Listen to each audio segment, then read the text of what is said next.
죽음을 인식할 때 비로소 진짜 삶이 시작된다. 우리는 왜 죽음을 피하려 하는가? 사람들은 죽음을 이야기하기를 꺼린다. 불길하다거나 분위기를 망친다는 이유로 죽음은 대화의 금기처럼 여겨진다. 심지어는 사랑하는 이의 죽음을 겪고도 제대로 슬퍼하거나 말하지 못하는 시대다. 우리는 죽음을 삶의 끝이라 여기고 두려움의 대상이자 회피해야 할 그림자로 밀어낸다. 하지만 로버트 그린은 인간 본성의 법칙 마지막 장에서 오히려 죽음을 직면하라고 말한다. 그는 말한다. 죽음을 가장 가까이 인식할 수 있는 사람만이 삶을 진지하게 대할 수 있다. 죽음을 회피하는 사람은 진정으로 살아있지 않다. 그린은 죽음을 마주보는 것이야말로 인간 본성을 꿰뚫고 삶을 깊게 만드는 통찰의 출발점이라고 주장한다. 그것은 단지 철학적인 선언이 아니다. 오히려 더 단단하고 의식적인 삶을 살기 위한 실천적 도구다. 죽음을 망각한 삶은 얄팍해진다. 현대사회는 죽음을 외면한다. 의학의 발달, 광고 속 젊음에 대한 집착, 노화를 감추는 상품들. 우리는 죽음을 가능한 한 멀리 밀어두고 마치 영원히 살 것처럼 행동한다. 그 결과 어떤 일이 벌어지는가? 삶의 순간순간을 흘려보낸다. 지금 이 사람, 이 관계, 이 감정의 소중함을 잊는다. 하고 싶은 일은 언젠가로 미룬다. 의미보다는 소비와 속도에 집착한다. 죽음의 그림자가 지워진 자리에 들어선 것은 무의미한 반복과 표피적 자극이다. 우리는 열심히 일하고 돈을 벌고 성과를 쌓지만 정작 왜 사는지는 묻지 않는다.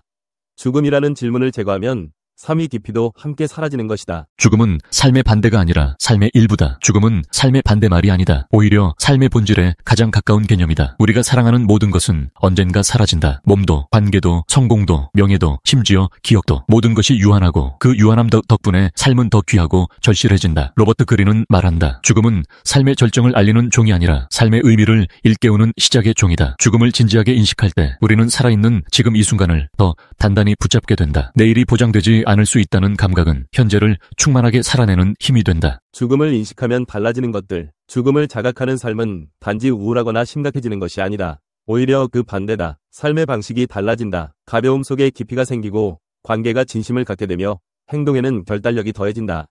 미루는 습관이 줄어든다. 죽음을 인식하는 사람은 언젠가 라는 말을 덜 한다. 하고 싶은 말은 지금 하고 가고 싶은 곳은 지금 떠나고 사랑하는 사람에게 마음을 표현하는 데 주저하지 않는다.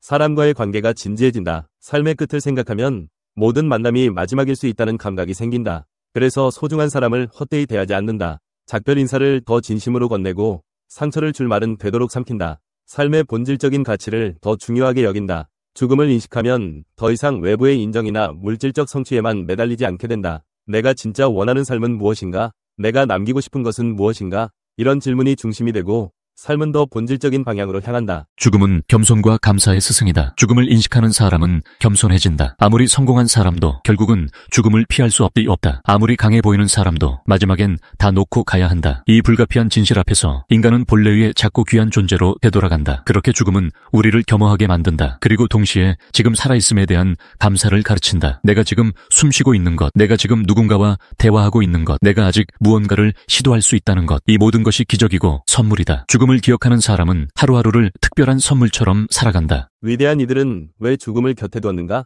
역사 속 위대한 철학자, 예술가, 지도자들은 죽음을 자주 이야기했다. 마르쿠스 아우렐리우스는 하루를 시작할 때 오늘이 마지막이 될 수 있다 고 생각하며 행동했다. 미켈란젤로는 자신의 작업실 벽에 해골을 그려두고 창작에 임했다. 세네카는 매일 밤 내일 눈을 뜨지 못하더라도 이 삶에 만족할 수 있는가를 자문했다. 이들은 모두 죽음을 삶의 끝이 아닌 삶을 비추는 거울로 삼았다. 그들은 죽음을 무서워하기보다 삶을 더 제대로 살아내기 위한 도구로 삼았다. 이러한 태도는 그들의 예술과 철학, 리더십에 고스란히 반영되었다. 우리는 모두 유한한 존재다. 그렇기에 더 아름답다. 꽃이 아름다운 이유는 곧 시들기 때문이다. 계절이 소중한 이유는 머무르지 않기 때문이다. 사람의 인생도 마찬가지다. 영원히 살 수 없다면 지금 이 순간은 되돌릴 수 없는 유일한 장면이다. 사람은 그 유한함 덕분에 더 간절히 사랑하고 더 진지하게 행동하며 더 깊이 연결된다. 죽음을 자각하지 못하는 사람은 삶을 흘려보낸다. 하지만 죽음을 자각하는 사람은 하루라는 시간을 껴안고 한 사람의 존재를 진심으로 바라보고 자신의 발자국을 조금 더 의식적으로 남긴다. 죽음 인식은 곧 존재 인식이다. 로버트 그린은 말한다. 죽음을 의식하는 사람은 존재를 의식하는 사람이다. 자신이 사라질 수 있다는 것을 알기에 지금 이 순간을 가장 또렷하게 살아낸다. 삶은 언젠가 끝날 이야기다. 그렇기에 우리는 그 이야기의 문장을 좀 더 정성스럽게 써야 한다. 그 단어 하나하나에 의미를 담고 그 장면 하나하나에 진심을 담아야 한다. 죽음은 이 삶이 얼마나 귀한지를 끊임없이 상기시켜주는 고요한 속삭임이다. 마무리 한마디. 죽음을 피하려고 애쓰기보다는 죽음을 안고 살아가는 법을 배우는 것이 더 지혜롭다. 죽음을 생각한다고 해서 우울해지는 것이 아니다. 오히려 지금 이 순간의 아름다움이 더 선명해진다. 사람이 더 귀하게 느껴지고 소소한 일상이 더 깊은 울림으로 다가온다. 삶은 결코 영원하지 않다. 하지만 그 유한함 덕분에 우리는 매 순간을 예술처럼 만들 수 있다. 로버트 그린이 말한 죽음 인식의 법칙은 삶을 더 치열하고 진실하게 살아가기 위한 마지막 열쇠다. 그 열쇠를 쥐는 순간 당신의 하루는 더 이상 어제와 같지 않을 것이다. 엘리자베스 쿠블러-로스의 죽음의 5단계. 엘리자베스 쿠버-로스는 인간이 죽음과 상실, 그리고 극심한 비극을 받아들이는 심리적 과정을 설명하기 위해 애도 단계 모델을 제시했습니다. 이 모델은 개인이 삶에서 상실을 경험할 때 거치는 5가지 주요 단계를 설명하며 특히 죽음을 앞둔 환자와 그들의 가족들에게 큰 공감을 불러일으켰습니다. 쿠브러-로스는 인간이 죽음과 같은 극단적인 상황을 직면하면서도 다양한 심리적 과정을 통해 이를 이해하고 수용할 수 있는 능력을 지닌 존재라고 믿었습니다. 그녀의 이론은 주로 죽음과 관련된 상황에서 사용되지만 이혼, 실직, 관계의 끝과 같은 다른 형태의 상실에서도 널리 적용됩니다. 1단계. 부정. 죽음이나 상실이라는 충격적인 소식을 처음 접했을 때 인간은 자연스럽게 그것을 받아들이기를 거부합니다. 이는 본능적인 방어 메커니즘으로 현실을 부정함으로써 심리적으로 보호막을 형성하려는 시도입니다. 이 단계에서는 개인이 자신이 처한 상황을 믿으려 하지 않고 그 결과로 무감각하거나 고립된 상태가 될 수 있습니다. 부정의 단계에서는 이게 나에게 일어날 리 없어 또는 의사가 잘못된 진단을 내린 게 분명해라는 식의 반응이 나타납니다. 사람들은 상황을 부정하며 평소와 다름없는 일상적인 행동을 유지하려고 노력합니다. 이는 그들이 갑작스러운 변화에 적응할 시간을 벌고 충격으로부터 자신을 보호하려는 심리적 장치입니다. 부정은 상실의 현실에 직면하기 위한 초기 단계로 상실에 따른 고통을 서서히 이해하도록 돕는 중요한 역할을 합니다. 2단계. 분노. 부정의 단계가 끝나면 사람들은 상실의 현실을 인지하기 시작하면서 강한 분노를 느낍니다. 이 분노는 불합리하거나 비논리적일 수 있지만 이는 상실에 대한 고통을 외부로 표출하는 방식으로 나타납니다. 이 단계에서 사람들은 자신의 고통스러운 상황에 대해 타인을 비난하거나 신에게 분노를 표출하며 심지어 자신에게 화를 낼 수도 있습니다. 분노는 슬픔과 고통의 강렬한 표현으로 나타나며 왜 하필 나야? 이건 불공평해. 라는 식의 반응으로 드러납니다. 이 단계는 감정적으로 매우 불안정한 시기로 상실에 대한 무력감과 억울함을 강하게 느끼는 것이 특징입니다. 그러나 분노는 단순히 부정적인 감정으로만 볼 수는 없습니다. 이는 상실의 현실을 직면하면서 생기는 자연스러운 반응이며 개인이 상실을 처리하고 이해하는 과정의 중요한 부분입니다. 3단계. 타협. 분노의 단계를 지나면 사람들은 상실의 현실을 조금 더 받아들이게 되지만 여전히 그것을 바꾸고자 하는 욕구를 느낍니다. 이 단계에서는 사람들은 더 나은 결과를 위해 신이나 운명과 협상하려는 시도를 하게 됩니다. 상실이 가져올 고통스러운 결과를 피하거나 최소화하기 위해 조건부 약속을 제안하거나 자신이 더 나은 행동을 한다면 상황이 나아질 수 있다고 믿습니다. 타협의 단계에서 나타나는 일반적인 반응은 내가 더 착하게 살면 기적이 일어날까? 내게 시간을 조금만 더 주신다면 무엇이든 하겠습니다와 같은 말입니다. 이 과정은 상실의 현실을 완전히 수용하지 못한 상태에서 통제력을 되찾으려는 시도로 해석될 수 있습니다.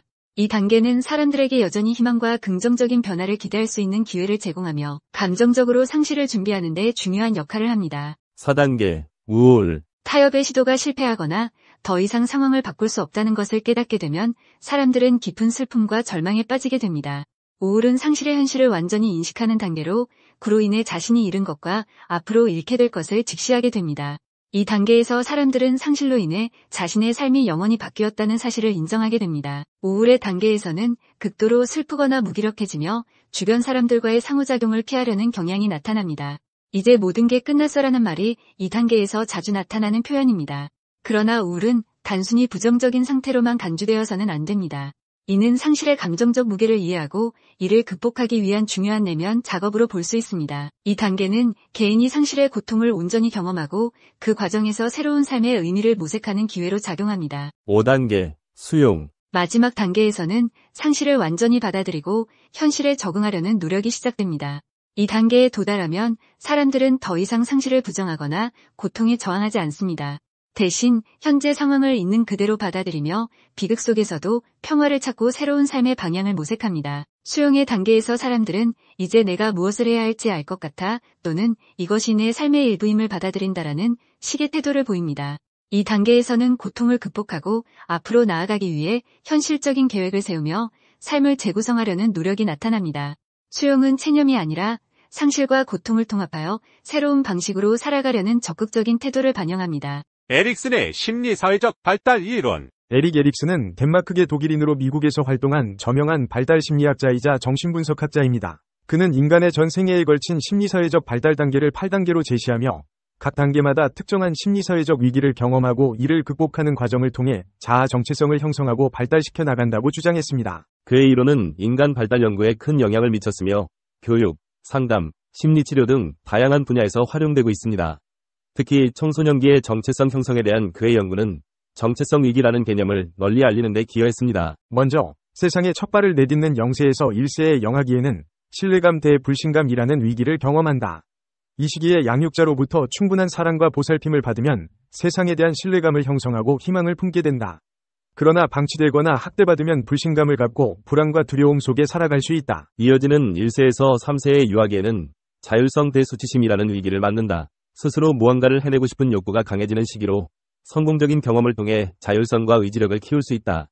하지만 지나친 간섭이나 비난은 수치심을 느끼게 하고 자존감을 낮출 수 있다. 3세에서 6세의 유치원기에는 주도성 대죄책감이라는 위기를 경험한다. 호기심과 탐구심이 왕성해지며 스스로 계획하고 실행하려는 욕구가 커진다. 이때 주도성을 발휘하고 목표를 달성하는 경험은 미래에 대한 긍정적인 기대를 갖게 한다.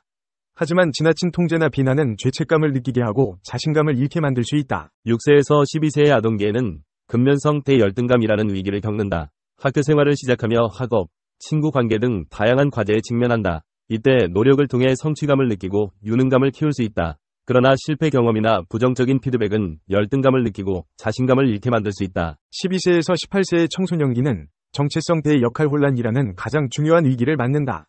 나는 누구인가? 무엇을 하고 싶은가? 라는 질문을 끊임없이 던지며 자아 정체성을 확립하려 노력한다.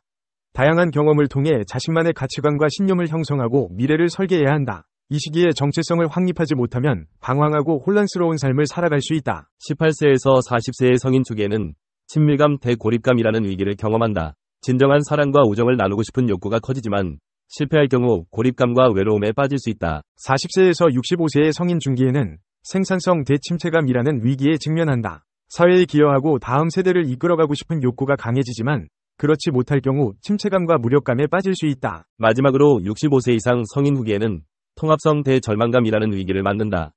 지금까지 살아온 삶을 되돌아보고 의미를 찾으려 노력한다. 삶에 대한 만족감과 통합성을 느끼면 지혜를 얻을 수 있지만 그렇지 못하면 후회와 절망 속에 살아갈 수 있다. 이처럼 에릭슨의 심리사회적 발달 이론은 우리 삶의 각 단계에서 마주하는 위기를 극복하며 성장하고 발달해 나가는 과정을 보여준다. 각 단계의 위기를 성공적으로 극복하면 건강한 자아를 형성하고 다음 단계로 나아갈 수 있지만 실패하면 부정적인 자아 개념을 갖게 되고 다음 단계에서 어려움을 겪을 수 있다. 따라서 각 단계의 발달 과업을 이해하고 적절히 대처하는 것이 중요하다. 철학 증명 문제. 왜 성필원이 세상에 존재해야 하는가? 왜 무가 아니고 유여야 하는가? 세상에 성필원이라는 존재가 없다고 가정해보자. 그렇다면 아무런 법칙도 존재하지 않을 것이다. 결국 법칙도 어떤 것이기 때문이다. 아무 법칙도 존재하지 않는다면 모든 것이 허용될 것이다. 모든 것이 허용된다면 무는 용납되지 않을 것이다. 따라서 무는 그 자체를 용납할 수 없다. 그러므로 성필원은 이 세상에 존재해야 한다. 철학 문제 증명 끝.